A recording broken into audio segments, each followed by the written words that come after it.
Hello neighbors, it's Brad here at eTrailer, and today we're taking a look at the Curt trailer wiring harness for a 2021 Ford Bronco Sport. So this is a 4-pole trailer wiring harness, and this is going to be a crucial necessity for when pulling a trailer. This hooks up to your trailer's wiring to send a signal from your vehicle to the trailer, letting the people know behind you when you're using your turn signals, brakes, and when your running lights are on. And that's going to keep you safe and legal, and also your trailer from getting rear-ended. The wiring harness has a very simple way to connect to your vehicle, and that's using a module that protects your vehicle from any electrical shorts, and from there it routes out to your taillights, and it clips in with a OEM style clip and jumpers onto your taillight. From there you run a power wire up to the battery to get power running to it, and it's a pretty quick installation to get your lights working. Now, along with that module, there's also an inline fuse for added protection. All the hardware is included in the kit to make it work, and as far as the installation goes, you're going to have to take out your taillights and run a few wires underneath the vehicle, or at least on the side of it. So you may have to be up in your vehicle a little bit, and I do recommend, if you're doing this at the same time as a trailer hitch, that some of those steps can actually be redundant. So if you do them at the same time, it's going to save you a lot of headache. So your actual connection on your 4-pole does live outside the vehicle, so it does have a dust cap, which is nice. And for storage, many times people will simply loop it through your safety chain loop, and that's going to keep it safe and protected from any elements. Now, if that look isn't what you're looking for, there's also brackets available that you can mount to your hitch, and we have those here at eTrailer, and they're kind of universal fit, but you can make it work for your vehicle, and that way it's sitting in a bracket and you're not going to see these wires. So this is a big necessity when towing your vehicle, and I know sometimes it can seem a little overwhelming when it comes to anything electrical or wiring, and I'm actually going to walk you through step by step how to get it done. So I hope I can get you able to tow your trailer with your Bronco Sport. Let's begin the installation. We're going to do that by opening up our rear hatch. And so the main goal from our wiring is going to be attaching to the harnesses on our brake lights. So we're going to need to remove those. And so with the Bronco Sport taillights, you do have this little cover here, and that's going to come off. So I use a plastic trim removal tool to pry these up. Now, a little tip, if you are doing this in conjunction with a trailer hitch install, I do recommend maybe blending the two together, or before you put all your fascia and plastics back on, that you knock out your wiring. A lot of the hitch install requires a lot of the same pieces to be off, so that's going to save you a lot of time. So continuing on though, we do have this plastic piece, and this has 2 metal clips here, and so we're going to take a plastic trim removal tool and pry these up. Pulling straight out is kind of the angle that it goes out at, so if you kind of do it in that fashion, that's going to be the safest way. And as you can see, those pop out. Now, if you don't have a plastic trim removal tool, they are great to have and to keep you from scratching. You could also probably get away using a flathead screwdriver, and a lot of times I wrap that with tape just to kind of protect it. But you'll be prying this off, and you're going to see it has 2 10mm nuts here, and we'll take those off as well. So we're going to repeat that process on the driver's side once we have these removed. I also recommend having a cup or something to put your hardware in as you're working. That way you have these for when we reinstall.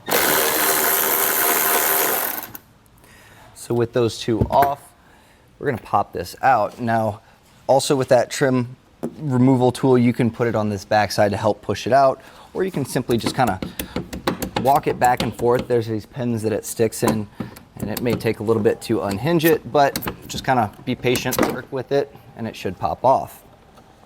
Now you're going to see our clip for the harness of the taillight.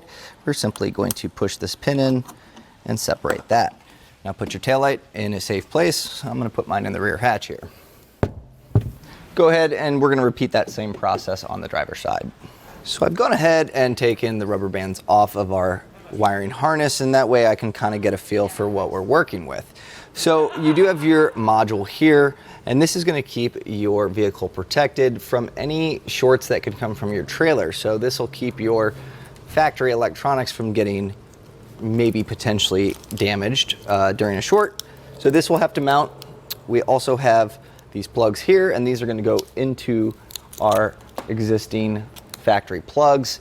And the way we're going to be doing that is running a fish wire. So we're going to connect it, and then this is actually going to go down, and that's where the rest of this wiring is going to live. So what I'm going to use is a air line, and that's just going to allow me to feed this up and then pull this cable as necessary. Now, if you don't have one of those, you can also use a wire hanger or a string with a weight on it, and it should work all the same, but it's really going to help getting that cable to make that connection.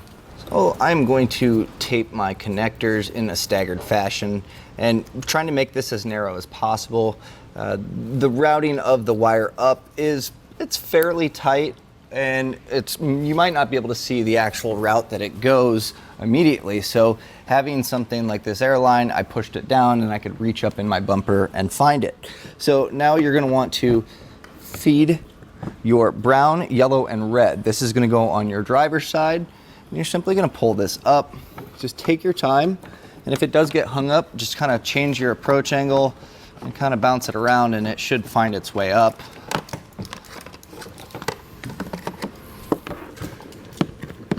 I can see my clip getting caught there, so let me see if I can't rotate this.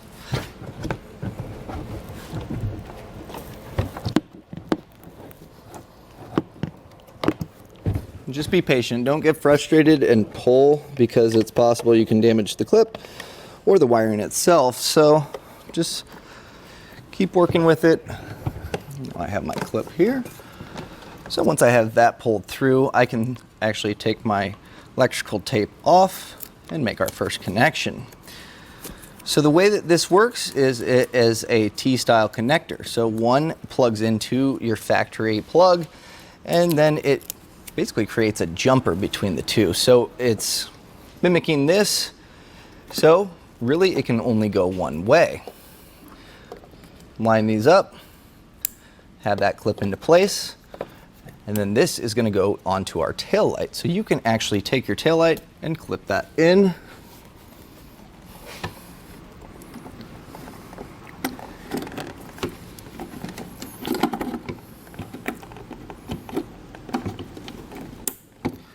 And then with this extra plug, I kind of just feed that down so there's no interference when putting the taillight back in. So my plug, I try to tuck it down, but it keeps pulling up just because the wire's a little short. So when you go to press your taillight in, if you're getting any real resistance, you don't want to just hit it because it can damage that plug. You should have enough space for this to go into place, and then you can put your hardware on here and you'll be good to go. So another reason to install this while doing your hitch is you have to remove this to put your hitch in place, and this is going to be a great route for our passenger side to route over. So our passenger is going to be this long green wire, and the way I'm going to run this is I'm going to actually take these are, I believe, 7 millimeters, and so we're going to take these 4 out, and that's going to open it up, and that way I can route my green wire. Now, have some zip ties ready so you can zip this up. There is a nice heat shield to keep it protected from the muffler, so that's good. So we'll go ahead and remove these, and I'll route this wire and get ready to fish wire that up.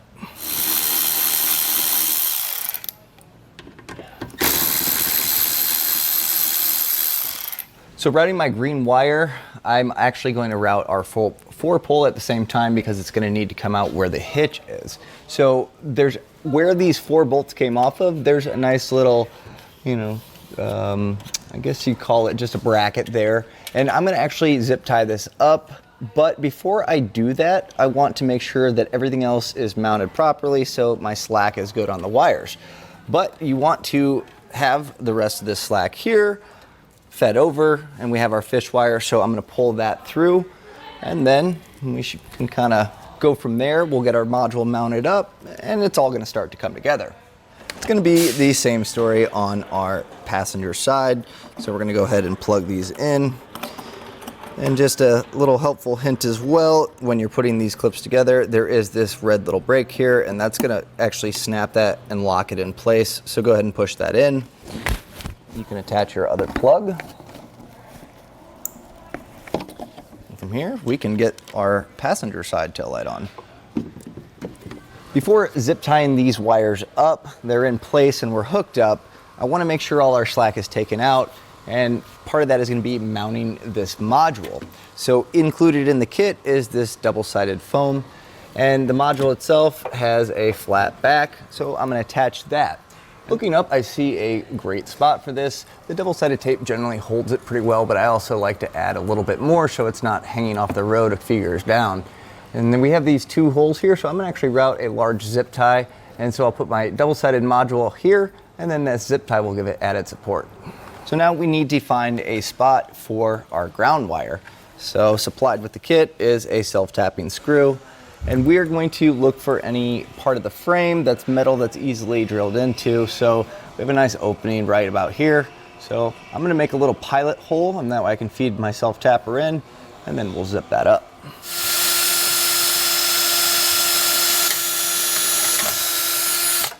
So with your self-tapper, you're going to want to make sure that the flat part of the ring terminal is actually against the metal. And then you can go ahead and zip this up. You don't need to get too crazy. You want it tight, but if you keep going on a self-tapper, sometimes they can round out. My original spot that I was going to use for our ground actually is hardened metal, so it was stripping out the self-tapping screws. So moving it over a little to this part is actually going to save you a lot of headache. So now we have all of our wires running to a designated spot except for this little black wire. And this is going to be our power wire, which we're going to run to the front of the vehicle to attach to the battery. So included in the kit is this spool of power wire. So we're just going to splice these together. And they do have supplied butt connectors in the kit. But since this does kind of live outside the vehicle, I highly suggest getting some heat shrink butt connectors, which we have these here at eTrailer. And this is going to just give a watertight seal, and that way road grime and some of the elements aren't going to cause any long-term problems for us.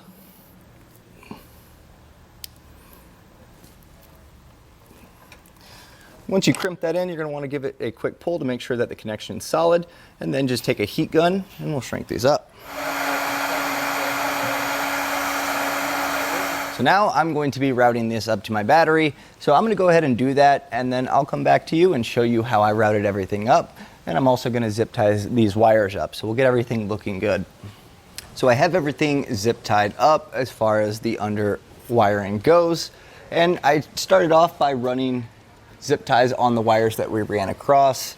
I have one here holding up our trailer wire, and that's going to keep it in place next to the hitch.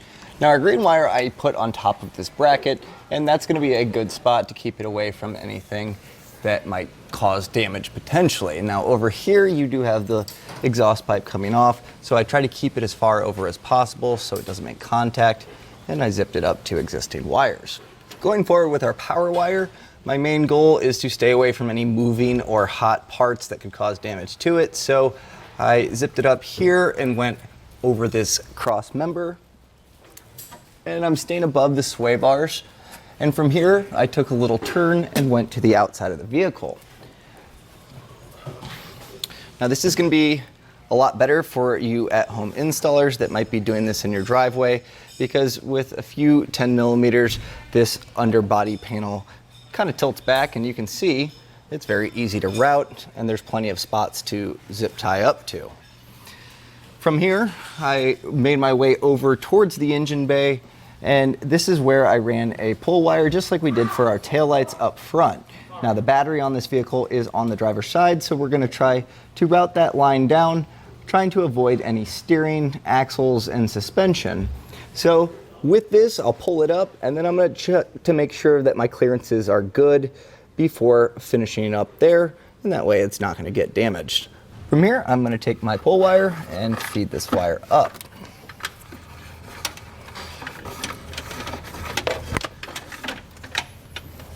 So now I'm going to double check looking down to make sure my clearances are good, and everything looks pretty solid. So we need to get to our power here, and we have all this extra wire. So I'm going to go ahead and actually cut off a section here.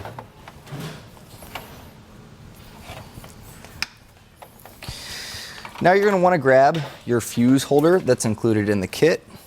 And this is actually going to attach to it to give the vehicle added protection. So we can cut this here. And then I will be cutting these real quick, do a little splice, and we're going to use again a heat shrink butt connector, and then we'll get this all attached. With that connection made, the final thing to do is install our ring terminal and connect it to our positive side on the battery. So we'll go ahead and strip this.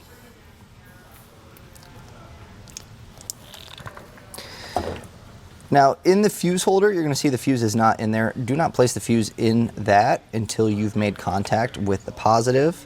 So hang tight on that for now.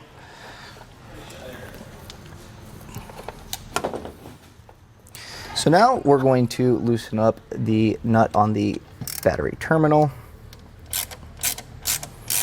This one is a 10 millimeters.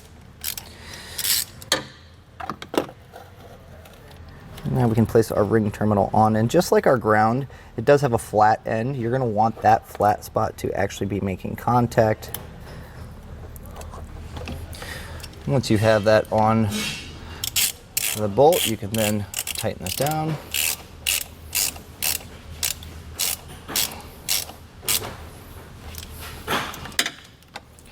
Now we can place our fuse in the fuse holder. Cap that up. And I'm just going to kind of route these wires a little bit cleaner and zip them up, but we're ready to check our wiring. So our final step is going to be hooking up to either our trailer or a trailer wire tester like we have here. Now, if you don't have one, we have these here at eTrailer, and this is the preferred method because if your trailer has a short, it may not pick up if your wiring is good. So we're going to run this through the paces and see what the lights say.